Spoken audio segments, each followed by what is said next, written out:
Elena Whitmore stood in the middle of the grand hall, wearing a pale blue gown that she had chosen with such care only a week before.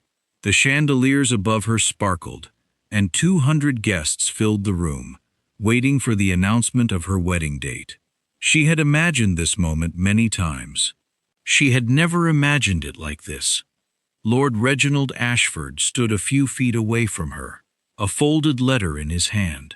His face was calm, almost bored, as if he were about to read out the evening's menu, instead of something that would end her life as she knew it. "I am afraid," he said loudly, so that every corner of the hall could hear him, "that I cannot marry a woman who is unable to give me an heir." The room went silent. Then came the whispers, quiet at first, then louder, spreading like fire through dry grass. Elena felt her whole body go cold. "Reginald," she said softly, "what are you saying? What letter is that?" He held it up. "A letter from your physician. It says quite clearly that you cannot bear children. I only just received it. You understand, of course, that a man in my position needs a wife who can continue his family line." Elena's heart pounded so hard she thought everyone could hear it. She had never seen that letter before. She had never even visited that physician. But before she could say a single word in her defense, Reginald turned and walked away, leaving her standing alone under the bright lights, surrounded by whispers and stares. She did not cry. Not there. She would not give them the satisfaction. She lifted her chin, gathered what little pride she had left, and walked out of the hall with slow, steady steps, though inside she was breaking apart. That night, Elena left the Ashford estate with only one small trunk and her late mother's pearl earrings. She had no home to return to, since her parents had passed away 2 years earlier, leaving her with very little money and even less family. She went to the only person who would take her in, her Aunt Margaret, who lived in a small cottage on the edge of town. "They are already talking about it," Aunt Margaret said gently, closing the door behind her. "Word travels fast in this county. Let them talk," Elena whispered, though her voice shook. "I know the truth. I know I have done nothing wrong." But knowing the truth did not stop the pain. Over the next few days, invitations that used to fill her mailbox disappeared completely. Friends she had known for years crossed the street to avoid her. The word Barren followed her like a shadow, whispered behind fans and gloved hands wherever she went. What Elena did not know was that someone else had been in that grand hall on the night of her humiliation. Duke Alistair Ravenswood, a tall man with dark hair and quiet eyes, had stood near the back of the room, half hidden by a pillar. He had not come for the wedding announcement. He had come because his old friend, Reginald's father, had invited him, and it would have been rude to refuse. Alistair had watched the entire scene unfold. He had seen Reginald's cold cruelty. But more than that, he had noticed Elena, the way she did not scream, did not weep in front of the crowd, but simply held herself with quiet dignity and walked away with her head held high. It was a small thing, perhaps, but it stayed with him long after he returned to his own estate that night. Alistair Ravenswood was not a man who married for love. He had been married once before, many years ago, to a woman he had cared for deeply, but she had died of a sudden illness, leaving him without children. Since then, he had focused entirely on his duties as Duke, managing his lands, caring for his tenants, and raising his late brother's twin children, Thomas and Beatrice, who had lost both their parents in a carriage accident 2 years earlier. The children were only 6 years old, and they needed a mother's care that Alistair, despite his best efforts, could not fully provide. Worse still, his cousin Edmund had begun making quiet threats, suggesting that if Alistair did not produce a legal heir soon, the dukedom might one day pass to him instead. A man known throughout the county for his gambling and cruelty. Alistair could not allow that, not for his own sake, but for the sake of Thomas and Beatrice, who deserved a secure and loving home. He had searched for months for a solution, but every woman he met seemed interested only in his title or his fortune. None of them looked at the twins with warmth. None of them seemed like someone who could truly become a mother to two grieving children. Until he saw Elena Whitmore standing alone in that hall, holding herself together with quiet strength. 3 days after the humiliating scene, a fine carriage stopped outside Aunt Margaret's small cottage. Elena watched from the window, confused, as a tall man stepped out and walked to the door. Aunt Margaret answered it, and a moment later called Elena into the sitting room. "Duke Ravenswood!" Elena said, surprised, rising quickly and offering a small curtsy. "I did not expect. That is, I am not sure why you have come." "Please sit," Alistair said, his voice calm and steady. "I have a proposal for you, Miss Whitmore. It is not the kind of proposal you may be expecting, and I ask that you hear me out fully before you answer." Elena sat, her hands folded tightly in her lap. "I am listening." "I have 2 children," Alistair began. "My brother's twins, Thomas and Beatrice. They lost their parents 2 years ago, and they need a mother. I need a wife who can help me raise them, and who can, in the eyes of the law, secure their place as my heirs. I am not asking for love, Miss Whitmore. I am asking for a partnership. In return, you would have my protection, a comfortable home, and the restoration of your good name. No one dares speak ill of a duchess." Elena stared at him, trying to understand. "You know about the letter, then? About what Reginald said?" "I was there," Alistair said quietly. "I do not believe a word of what he claimed. And frankly, it matters little to me whether it is true or false. I am not asking you to bear children of blood. I am asking you to be a mother to 2 children who already exist, and who already need someone like you." For a long moment, Elena said nothing. The offer was strange, unexpected, and completely unlike anything she had imagined for her future. But looking into Alistair's steady eyes, she saw no cruelty there, no judgment, only an honest request. "I will need time to think," she said finally.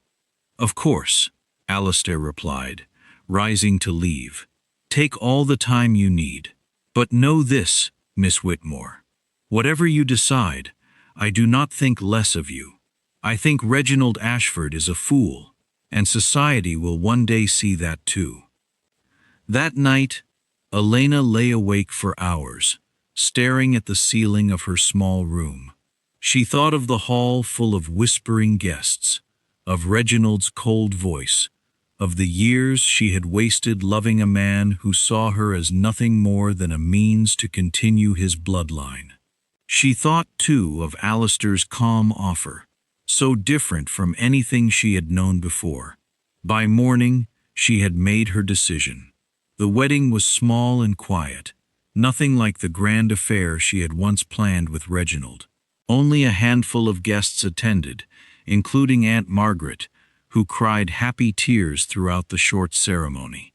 Elena wore a simple ivory dress, and when she looked up at Alistair as he said his vows, she saw something steady and true in his eyes.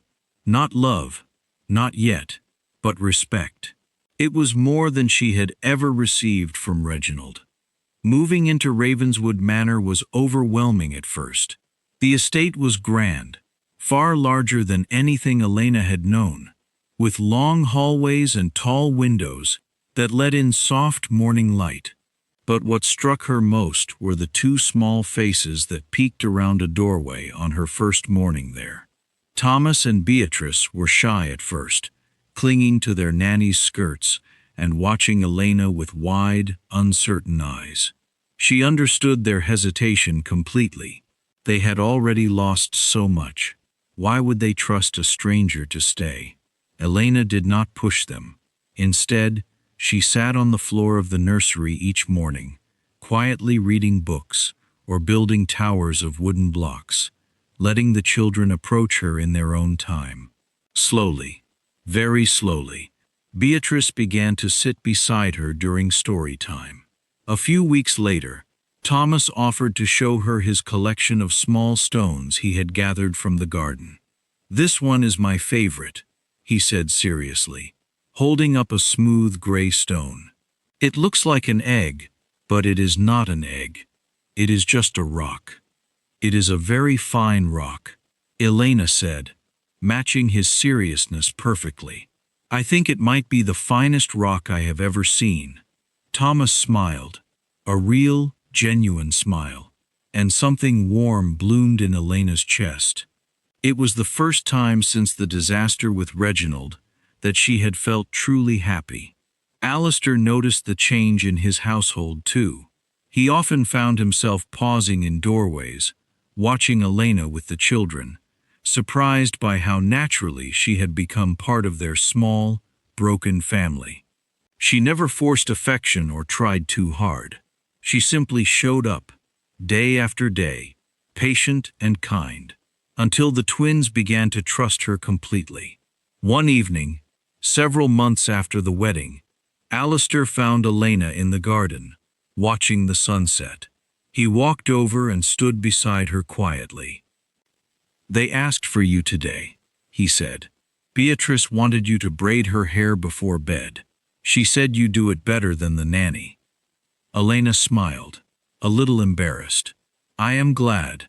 I was worried at first that they would never accept me." "You did not just make them accept you," Alistair said. "You made them love you. That is a very different thing." He hesitated, then added, "I did not think it possible when I made you that offer. I thought I was simply solving a problem. I did not expect this." Elena looked at him curiously. "This? Watching my children laugh again. Watching you become someone they run to when they are frightened or excited. I did not expect to feel so grateful for a marriage I arranged so coldly." Something shifted between them in that quiet garden, something neither of them named out loud, but both of them felt. Over the following weeks, small moments began to build. Shared breakfasts where they discussed the children's lessons, quiet evenings reading by the fire, the comfortable silence of two people who had begun, without quite realizing it, to truly know one another. Elena found herself looking forward to Alistair's company, treasuring his dry humor and his unwavering patience with the twins. Alistair, in turn, found himself thinking of Elena throughout his busy days, eager to return home simply to see her smile. But peace rarely lasts without challenge, and one cold evening in winter, at a grand ball hosted by a neighboring family, Reginald Ashford appeared once more. Elena felt her stomach tighten the moment she saw him across the crowded ballroom. He looked much the same as before, handsome, confident, and entirely too pleased with himself. He made his way toward her with a slow, deliberate walk. "Duchess Ravenswood," he said, bowing slightly, though his tone carried mockery rather than respect. "How fortune has smiled upon you. Who would have thought the Baron Miss Whitmore would land herself a duke?" Conversation around them quieted. Heads turned. Elena felt the old fear rising in her chest, the same helpless feeling she had experienced in that grand hall months ago. But this time, she was not alone. Alistair stepped forward, his presence calm but unmistakably firm. "Lord Ashford," he said, his voice carrying easily across the room, "I believe there has been some confusion regarding my wife's character, and I think it is time we clear it up." Reginald's confident smile faltered slightly. "I do not know what you mean." "I mean," Alistair continued, "that the letter you presented at your engagement announcement, the one claiming Miss Whitmore was unable to bear children, was never written by any physician who examined her. I took the liberty of investigating the matter myself. The physician you named has confirmed he never met Miss Whitmore, nor wrote any such letter." Gasps rippled through the crowd. Reginald's face paled. "Furthermore," Alistair added, his voice steady and unhurried, "I understand you had accumulated significant gambling debts around that time, and a wealthier match had recently become available to you. It seems the timing of that forged letter was rather convenient." The whispers that had once been directed at Elena now turned sharply toward Reginald. Guests who had once avoided her now looked at him with open disapproval. Reginald opened his mouth to argue, but no words came. After a long, humiliating silence, he turned and left the ballroom, his reputation crumbling behind him with every step. Elena stood frozen for a moment, overwhelmed by the sudden shift, by the truth finally spoken aloud after so many months of silent suffering. Alistair turned to her, his eyes gentle. "I should have done that months ago," he said quietly. "I am sorry it took so long." "You did not have to do it at all," Elena whispered.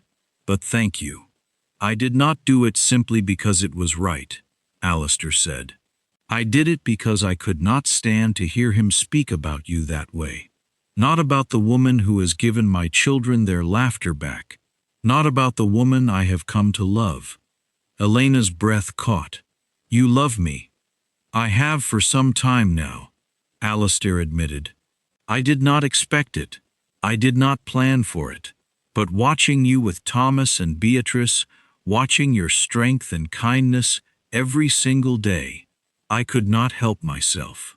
I know our marriage did not begin with love, Elena, but I would very much like it to continue with it, if you will have me." Tears filled Elena's eyes, though this time they were not born of sorrow. "I love you too," she said softly. "I think I have for a while now, though I was too afraid to say it."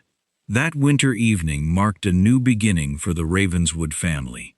News of Reginald's cruel deception spread quickly through society, and Elena, once whispered about as barren and unwanted, was now spoken of with admiration and respect. The kind and gracious Duchess Ravenswood, beloved by her husband and adored by her children. Months turned into years, and Ravenswood Manor became a home filled with warmth and laughter.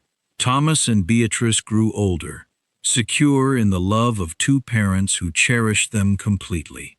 Elena never bore children of her own blood, but she never needed to. She was, in every way that mattered, their mother, the one who read them stories at bedtime, who bandaged their scraped knees, who cheered loudest at their small victories. One quiet evening, as they sat together by the fireplace, watching Thomas and Beatrice play a board game on the floor nearby, Alistair took Elena's hand in his. "I used to think fate had been unkind to me," he said softly, "taking my brother, leaving me with children I did not know how to raise alone, refusing to give me an heir of my own blood. But I understand now that fate did not fail me at all. It simply took its time, bringing me exactly what I needed." Elena squeezed his hand gently, watching the firelight dance across the faces of the children she loved as her own. "And what was that?" Alistair smiled, the kind of soft, genuine smile he rarely showed anyone but her. "You," he said simply. "Fate gave me you, and that has turned out to be the greatest gift of all." Outside, snow fell quietly over the grounds of Ravenswood Manor, but inside, by the warm glow of the fire, the family that fate had carefully woven together sat content, whole, and deeply loved.